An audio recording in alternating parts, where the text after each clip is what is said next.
ഇതാ ചെറിയൊരു വീഡിയോയിലേക്ക് എല്ലാവർക്കും സ്വാഗതം. ഈ വീഡിയോയിൽ പ്ലൈവുഡിന്റെയും ഇക്കോസ്റ്റ് WPC മെറ്റീരിയലിന്റെയും വാട്ടർ അബ്സോർപ്ഷൻ അഥവാ വെള്ളം വലിച്ചെടുക്കുന്നതിനെ കുറിച്ചാണ് നാം മനസ്സിലാക്കുന്നത്.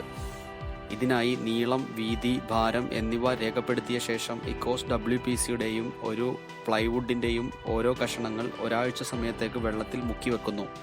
ഒരാഴ്ചയ്ക്ക് ശേഷം രണ്ടും പുറത്തെടുത്ത് വീണ്ടും അളവുകളും ഭാരവും പരിശോധിക്കുന്നു.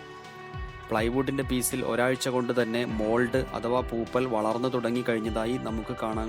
ഭാരവ്യത്യാസത്തിനനുസരിച്ച് 70 മുതൽ 80% വരെ വാട്ടർ അബ്സോർപ്ഷനാണ് ഈ പ്ലൈവുഡ് കാണിച്ചത്. എന്നാൽ വെറുതെ നോക്കിയാൽ തന്നെ ഈ മാറ്റം നമുക്ക് മനസ്സിലാക്കാം. വളരെ സാധാരണയായി നാം ഉപയോഗിക്കുന്ന പ്ലൈവുഡുകളാണ് കൊമേഴ്സ്യൽ പ്ലൈവുഡുകൾ. ഇവക്ക് പ്രത്യേകം ISO സ്റ്റാൻഡേർഡ് റേറ്റിംഗുകൾ ഉണ്ടാവാറില്ല. MR, BWR എന്നിവയാണ് അടുത്ത 2 ഗ്രേഡുകൾ. Moisture resistant, boiling water resistant എന്നൊക്കെയാണ് പേരെങ്കിലും ഇവയൊന്നും വാട്ടർ റെസിസ്റ്റന്റ് ആണെന്ന് ആരും അവകാശപ്പെടാറില്ല. MRലും BWRലും യൂറിയ, ഫോർമാൽഡിഹൈഡ് ബേസ്ഡ് ആയിട്ടുള്ള പലതരം പശകളാണ് ഉപയോഗിക്കുന്നത്. അടുത്ത ഇനം പ്ലൈവുഡാണ് BWP അഥവാ മറൈൻ പ്ലൈവുഡുകൾ. ISO 710 ഗ്രേഡ് സ്റ്റാൻഡേർഡിലുള്ള ഇവയിൽ സിന്തറ്റിക് പ്ലാസ്റ്റിക് റെസിൻസ് ആണ് ഗം ആയി പശയായി ഉപയോഗിക്കുന്നത്. എന്നാൽ സത്യത്തിൽ ഇവയും 100% വാട്ടർ പ്രൂഫ് ആണോ? പ്ലൈവുഡിന്റെയും WPCയുടെയും നിർമ്മാണം ചെറുതായൊന്ന് മനസ്സിലാക്കാം.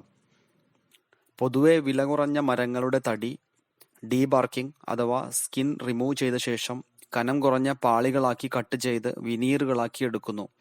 വിനീറുകൾ ആവശ്യത്തിന് ഡ്രൈ ചെയ്ത ശേഷം വ്യത്യസ്ത തരത്തിലുള്ള പശകൾ ഉപയോഗിച്ച് ഹോട്ട് പ്രസ്സിങ്ങിന് പോകുന്നു. അതിനുശേഷം ഫിനിഷ് ചെയ്യുന്നതോടെ പ്ലൈവുഡ് റെഡിയാവുന്നു. വ്യത്യസ്ത തരം പശകളും കെമിക്കലുകളും അടങ്ങിയ ചേരുവകളിൽ മാറ്റം വരുത്തിയാണ് പ്ലൈവുഡിന്റെ ക്വാളിറ്റീസിൽ വ്യത്യാസം വരുത്തുന്നത്. പ്ലൈവുഡ് നിർമ്മാണത്തിന് ഉപയോഗിക്കുന്ന കെമിക്കലുകളാണ് formaldehyde, phenol, toluene, acetone, urea, melamine എന്നിങ്ങനെ. ഇക്കോസ്റ്റ് WPC 0.1 വാട്ടർ അബ്സോർപ്ഷൻ ആണ് കാണിച്ചത്, അതായത് 0.5% താഴെ. WPCക്ക് നിറത്തിലോ അളവുകളിലോ യാതൊരു മാറ്റവും സംഭവിച്ചിട്ടില്ല എന്നും നമുക്ക് മനസ്സിലാക്കാം. അതുകൊണ്ടാണ് ഇക്കോസ്റ്റ് WPC 100% വാട്ടർ റെസിസ്റ്റന്റ് ആണ് എന്ന് നമ്മൾ പറയുന്നത്. ഓരോ ബ്രാൻഡ് WPCയും അതിൽ ചേർത്തിട്ടുള്ള ഫില്ലറിനനുസരിച്ച് വ്യത്യസ്ത വാട്ടർ അബ്സോർപ്ഷൻ കാണിച്ചേക്കാം. ഇവിടെ ഉപയോഗിച്ചത് ഇക്കോസ്റ്റ് WPC ആണ്. ഇനി WPCയുടെ പ്രൊഡക്ഷൻ ചെറുതായൊന്ന് മനസ്സിലാക്കാം. ഇക്കോസ്റ്റ് WPC റെസിപ്പിയിൽ 70% PVC, 15% വുഡ്, 15% അഡിറ്റീവ്സ് എന്നിവയാണുള്ളത്. ബീച്ച് കളറിലുള്ള ഇക്കോസ്റ്റ് WPCയുടെ റെസിപ്പിയാണിത്.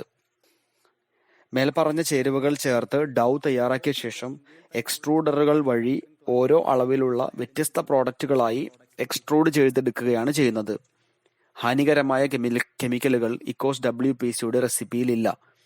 ഫർണിച്ചർ നിർമ്മാണത്തിനും വീടിന്റെ മറ്റ് എല്ലാ ആവശ്യങ്ങൾക്കും മരം, തടി എന്നിവ ഒഴിവാക്കുന്നതിനുള്ള വിവിധ തരത്തിലുള്ള പ്രോഡക്റ്റുകളും പരിഹാരമാർഗങ്ങളും ഇക്കോസ്റ്റ് നൽകുന്നു.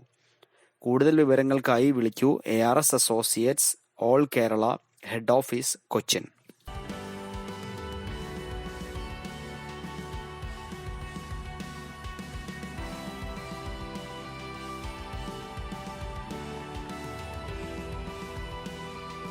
മരം ഉപയോഗിച്ച് ചെയ്യുന്ന എല്ലാ ഉപയോഗങ്ങൾക്കും നമുക്ക് WPC ഉപയോഗിക്കാം. ഓരോ വർക്കിനനുസരിച്ചും ഡീറ്റെയിൽ ആയിട്ടുള്ള വീഡിയോകൾ ഈ ചാനലിൽ ചേർത്തിട്ടുണ്ട്. ഇക്കോസ്റ്റ് കേരളയുടെ ഈ ചാനൽ സബ്സ്ക്രൈബ് ചെയ്ത് ചാനൽ ഹോം പേജിൽ പോയാൽ എല്ലാ വീഡിയോകളും കാണാവുന്നതാണ്.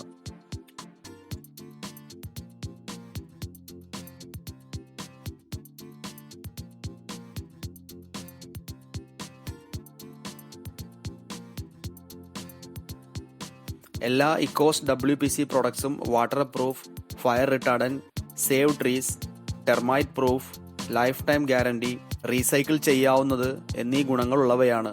ഇക്കോസ്റ്റ് WPCയുടെ ഡെൻസിറ്റി ആൻഡ് സ്ക്രൂ ഹോൾഡിംഗ് മനസ്സിലാക്കാനുള്ള വീഡിയോകൾ നമ്മുടെ ചാനലിൽ ചേർത്തിട്ടുണ്ട്.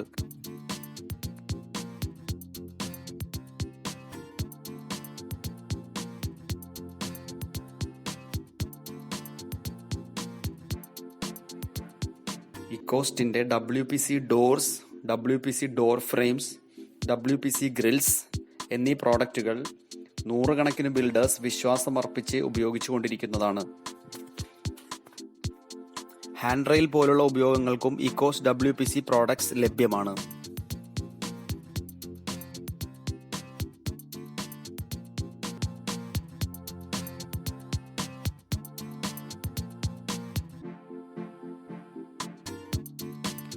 കേരളത്തിലെവിടെയും ക്വാളിറ്റി WPC എത്തിക്കാൻ ഇക്കോസ്റ്റും ARS അസോസിയേറ്റ്സും സജ്ജരാണ്.